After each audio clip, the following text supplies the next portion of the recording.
Finally વિસાવદરની જનતાને જનપ્રતિનિધિ મળવા જઈ રહ્યો છે। આજે મતદાન થઈ રહ્યું છે અને મતદાન અત્યાર સુધીના આંકડાઓ પ્રમાણે 39.25% જેટલું મતદાન વિસાવદરની અંદર થયું છે।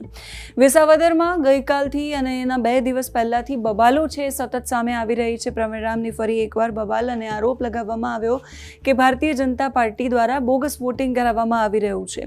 એ બધાની વચ્ચે ભારતીય જનતા પાર્ટીના વિસાવદરના ઉમેદવાર કિરીટ પટેલનું નિવેદન સામે આવ્યું। કિરીટ પટેલ મતદારોને અને ભારતીય જનતા પાર્ટીના કાર્યકરોને કહી રહ્યા છે કે ભરમાતા નહીં।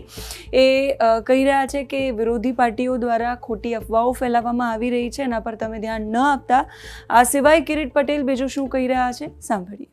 નમસ્કાર, હું ભારતીય જનતા પાર્ટીના તમામ કાર્યકર્તાઓને અપીલ કરું છું કે ખોટા કોઈ અફવાઓમાં દોરાવવું નહીં।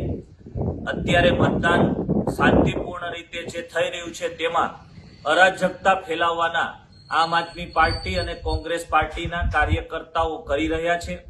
ખોટી વિડીયો બનાવી અને વાયરલ કરવાનું બૂથ ઉપર જઈ અને કામ કરી રહ્યા છે। આ બધી બાબતોમાં ન આવતા આપણે આપણા મજબૂત મનોબળ સાથે આપણે મક્કમતાથી આપણું મતદાન વ્યવસ્થિત થાય એના માટેના સૌ કાર્યકર્તાઓ પ્રયત્ન કરજો।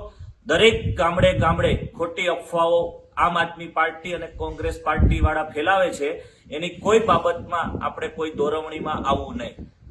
તો વિસાવદર વિધાનસભાની પેટા ચૂંટણીનો જંગ રોમાંચક બની રહ્યો છે અને બધાની વચ્ચે આમ આદમી પાર્ટી, કોંગ્રેસ અને ભારતીય જનતા પાર્ટીના ઉમેદવારો છે એક પછી એક નિવેદનો આપી રહ્યા છે અને નિવેદનોના કારણે બબાલો અને એના પછીની ચૂંટણીના બૂથ પર થતી બબાલો છે એ પણ સામે આવી રહી છે। વિસાવદરની ચૂંટણીનું મતદાન, કડીમાં પણ પેટા ચૂંટણીનું મતદાન ચાલી રહ્યું છે। જે પણ અપડેટ્સ આવશે સતત તમારા સુધી પહોંચાડતા રહીશું। અત્યારે આ વિડીયોમાં બસ આટલું જ। નમસ્કાર।